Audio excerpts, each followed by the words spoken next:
gente, en esos momentos, bienvenidos a Planeta Asperger Lunar, un canal de misterios conspiraciones, y el tema que os voy a presentar es el siguiente: la religión egipcia para niños y adultos en solo 10 características.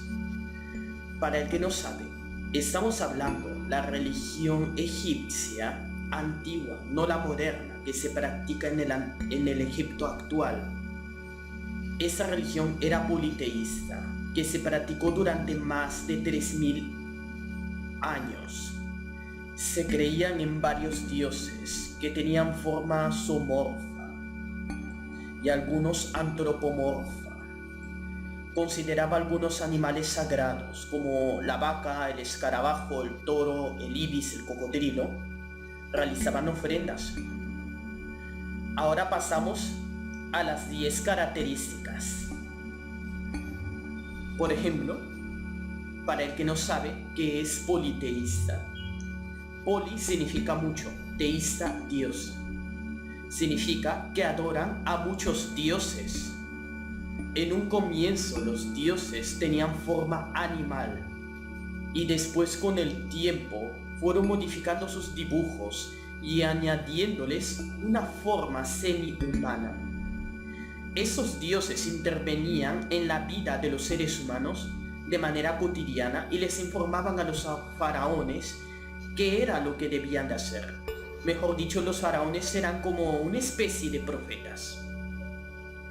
La segunda característica eran las ofrendas. Era la forma de adoración por parte de la civilización egipcia hacia sus dioses. Estas ofrendas se llevaban a cabo en los templos. Entre estas se encontraban los sacrificios humanos. La mayoría de religiones politeístas practicaba sacrificios humanos en sus comienzos. La tercera, los amuletos. Esos objetos que usaban tanto los vivos como los muertos les proporcionaban protección o poderes. De esa manera podían atraer el amor, la salud, trabajo, dinero, etc. A veces estos amuletos eran formadas por piedras preciosas o semipreciosas y las colgaban en sus cuellos, muñecas o escondían entre sus ropas. En ocasiones los ocultaban en pequeñas cajas y los llevaban permanentemente.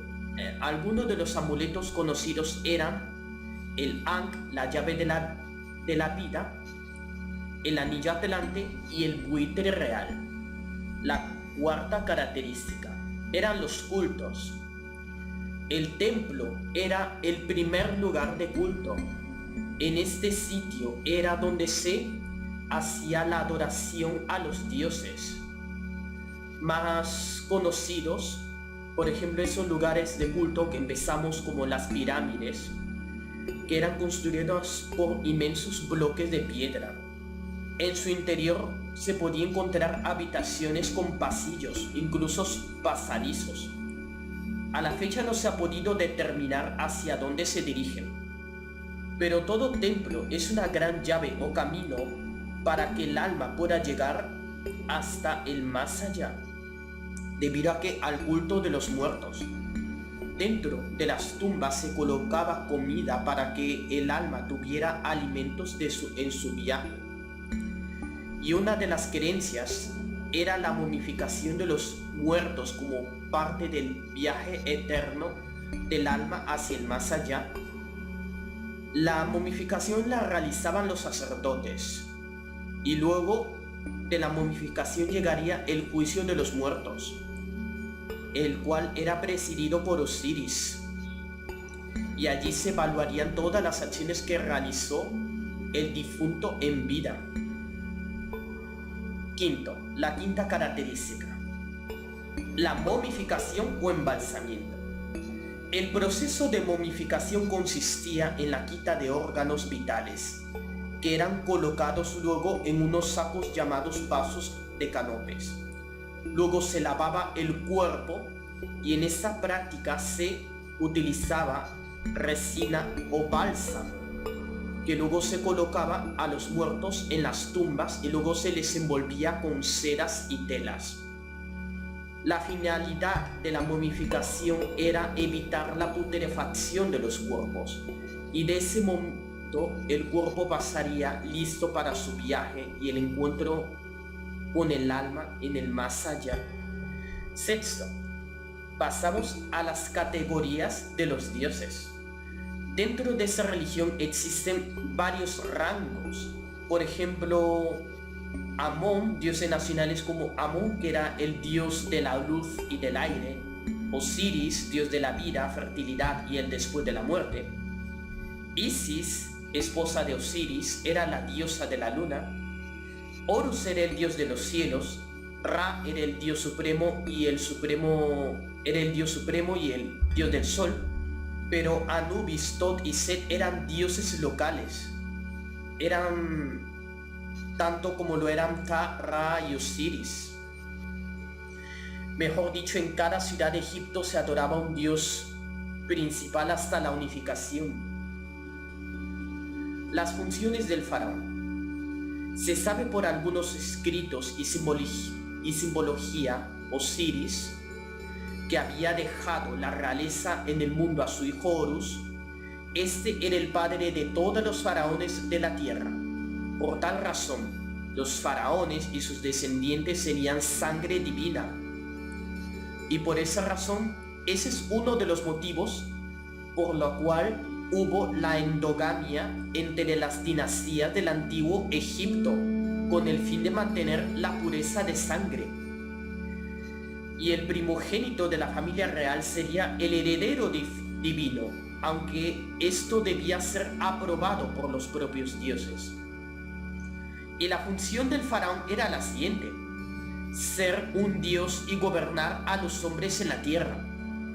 Y si un faraón moría, se le construía un templo y de esta forma se perpetuaba su culto como un dios.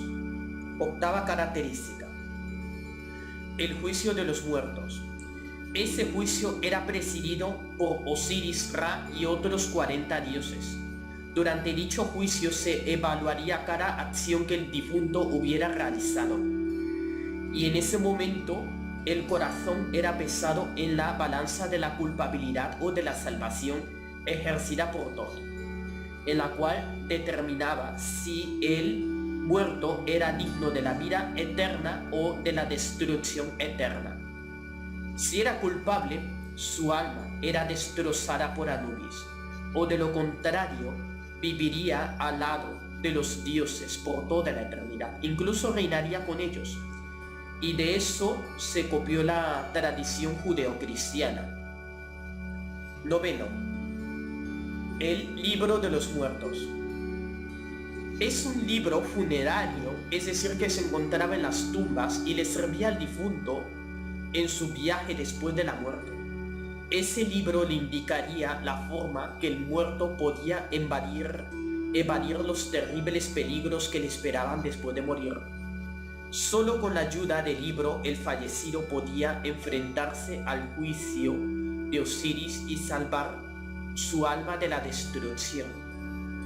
Y este libro no se escribía en papiro, sino que se detallaba mediante jeroglíficos e iconografía en las tumbas.